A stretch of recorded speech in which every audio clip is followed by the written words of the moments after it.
Em 1937, Napoleon Hill publicou aquele que seria o livro de desenvolvimento pessoal mais vendido da história. Dezenas de milhões de cópias. Traduzido para praticamente todos os idiomas do planeta. Lido por presidentes, bilionários e artistas.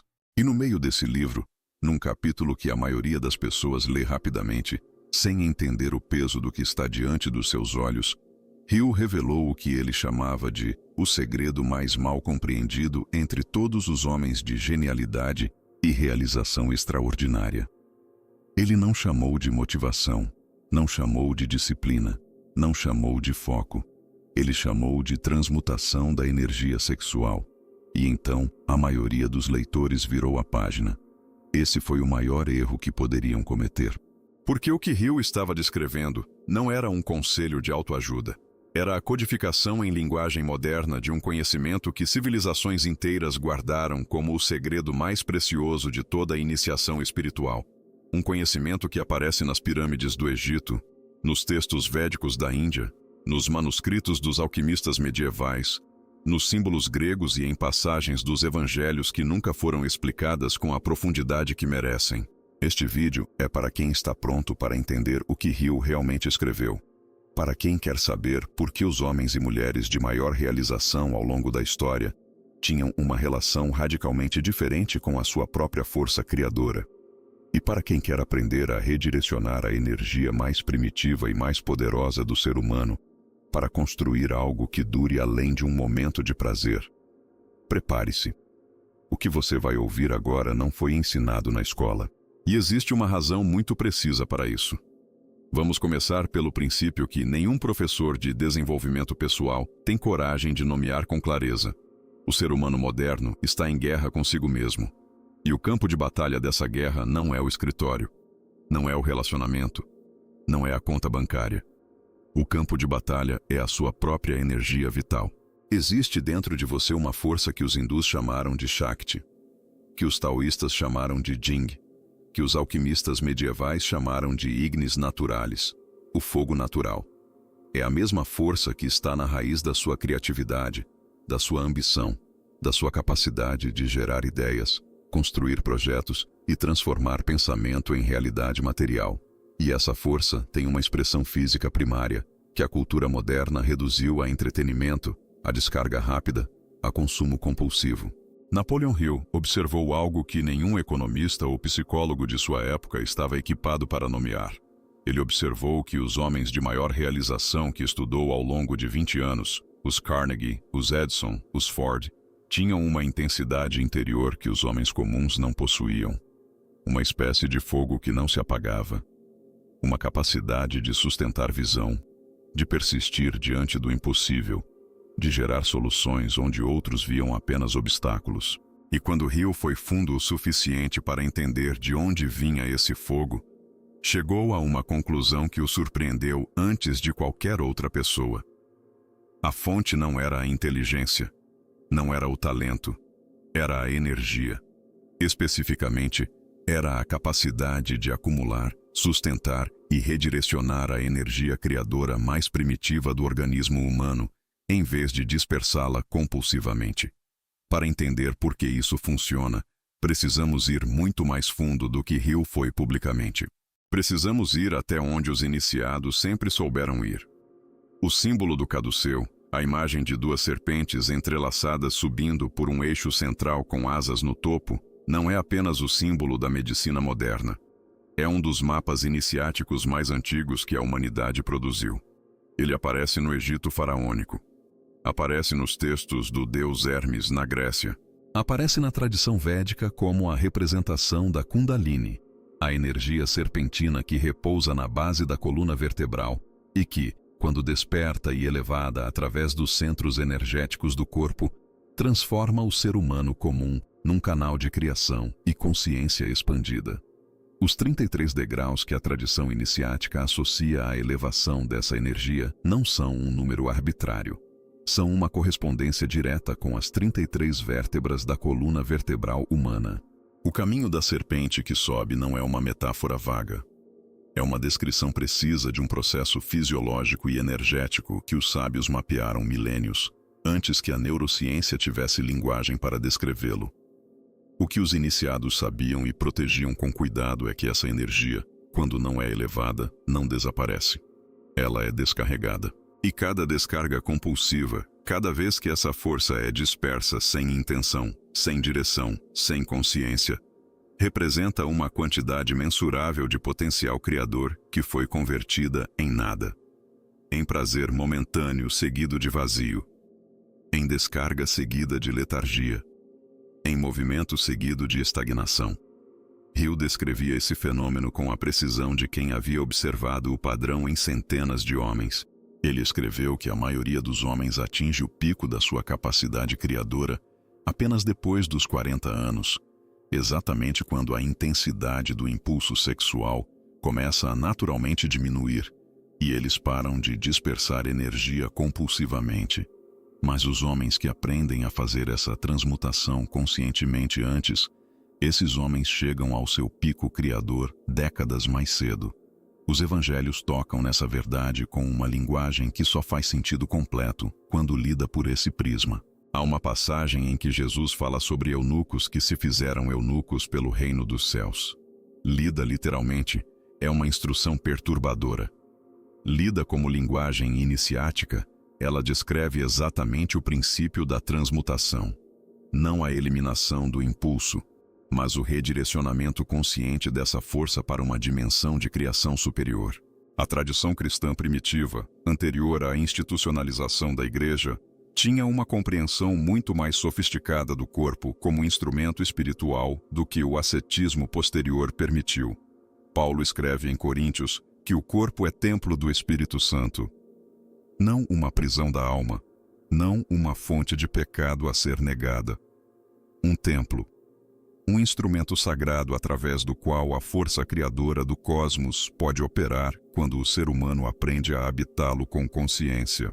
A alquimia medieval, que a história oficial tratou como uma tentativa primitiva de fazer ciência, era na verdade um sistema sofisticado de transformação interior, codificado em linguagem química para proteção contra a perseguição. A grande obra dos alquimistas, o que chamavam de opus magnum, não era transformar chumbo em ouro no sentido literal. Era transformar a matéria bruta da natureza humana, os impulsos, as paixões, as forças instintivas mais densas, em ouro espiritual, em consciência elevada, em capacidade criadora de ordem superior. O chumbo era o impulso não transmutado. O ouro era a mesma força elevada, refinada, direcionada. E o fogo que realizava essa alquimia era a consciência intencional do praticante. Mas aqui está, onde este conhecimento deixa de ser fascinante e se torna urgente. Porque vivemos no momento da história em que o sistema ao redor de você foi arquitetado com uma precisão desconcertante para garantir que você nunca faça essa transmutação. Pense por um momento na estrutura do entretenimento moderno, na disponibilidade instantânea de estímulo sexual em qualquer dispositivo, na velocidade com que o scroll te entrega dopamina, na arquitetura das plataformas digitais que foi desenhada por engenheiros de comportamento para maximizar a descarga e minimizar a acumulação. Cada notificação é uma microdescarga. Cada clique compulsivo é uma microdispersão de energia vital. O resultado é uma geração de pessoas com acesso a mais informação, mais estímulo e mais entretenimento do que qualquer geração anterior na história da humanidade.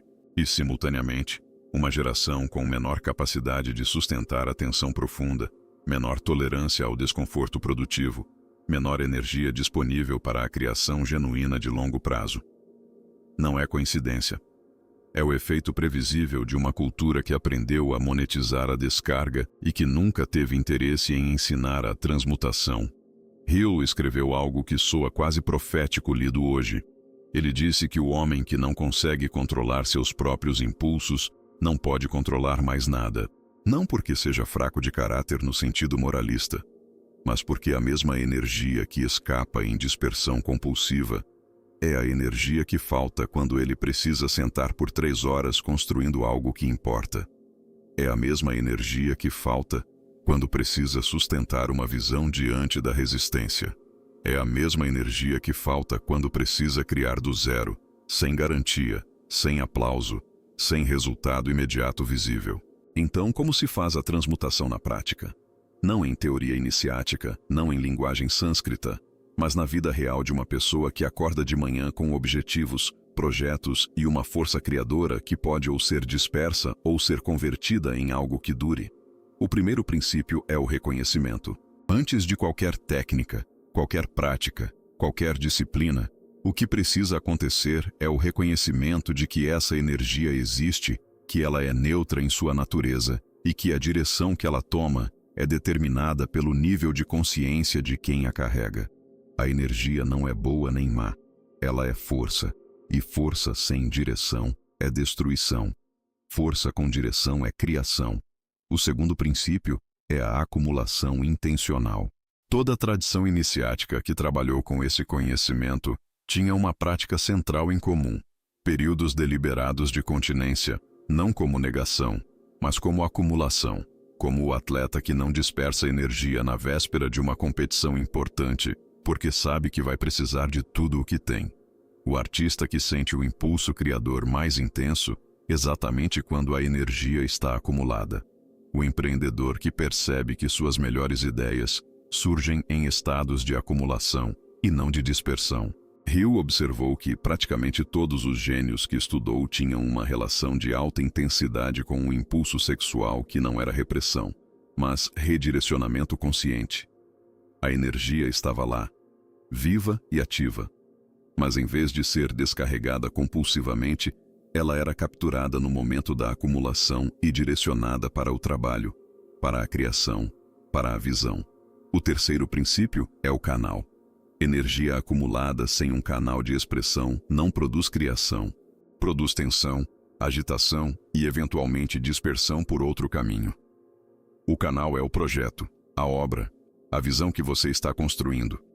É o motivo pelo qual a transmutação não funciona para quem não tem algo pelo que criar. A energia precisa de um destino. E quanto mais claro, mais específico e mais carregado de significado for esse destino, mais naturalmente a energia flui na sua direção. É por isso que Hill dizia que o desejo ardente, o primeiro passo de todo o sistema de pense e enriqueça, não é um estado emocional genérico. É literalmente a força criadora primária do organismo humano, sendo direcionada para um alvo específico com toda a intensidade que ela carrega na sua forma original. Você foi feito à imagem de um Criador. Essa afirmação, que aparece logo no primeiro capítulo do Gênesis, não é apenas uma declaração teológica. É uma descrição da sua natureza fundamental. Um Criador que cria. E você, feito à sua imagem, também é um Criador. Não por metáfora, por constituição. A força que está na raiz da sua capacidade de gerar vida também está na raiz da sua capacidade de gerar arte, negócio, conhecimento, transformação e legado. É a mesma força. A diferença está apenas no plano onde ela opera e no nível de consciência de quem a dirige. Os homens e mulheres que ao longo da história criaram obras que sobreviveram séculos, que construíram impérios do nada, que transformaram campos inteiros do conhecimento humano, tinham algo em comum que não era talento, não era sorte e não era circunstância favorável. Tinham uma intensidade interior que não se esgotava, um fogo que não se apagava. Uma capacidade de sustentar criação num nível que as pessoas ao redor não conseguiam compreender e frequentemente interpretavam como obsessão ou loucura. Agora você sabe de onde vinha esse fogo e sabe por que a cultura ao redor de você trabalha sistematicamente para que esse fogo nunca seja acendido na sua direção. O convite que fica ao final deste vídeo não é de repressão nem de ascetismo rígido, é de consciência. É a decisão de começar a tratar a sua própria energia vital com o mesmo respeito que um mestre artesão trata os seus melhores materiais. Com intenção, com direção, com a clareza de quem sabe que o que está nas suas mãos não é ordinário. A serpente que sobe não é uma imagem de perigo, é uma imagem de potencial em movimento. É a força mais primitiva do universo encontrando o caminho para a sua expressão mais elevada. E esse caminho passa por você, pela sua consciência, pela sua escolha diária de dispersar ou de criar. Napoleon Hill escondeu isso em plain sight, à vista de todos, no livro mais lido do século XX, e a maioria das pessoas virou a página sem entender o que tinha diante dos olhos. Você não vai mais virar essa página sem saber o que ela contém. Se este conhecimento acendeu o fogo que ele deveria acender em você, deixe o seu gostei e inscreva-se aqui no Poder Interior em Ação. Cada vídeo é construído para chegar na mente que está pronta para receber. Compartilhe com quem você sente que carrega esse fogo dentro de si e ainda não sabe o que fazer com ele. Até o nosso próximo encontro. Mantenha-se criador.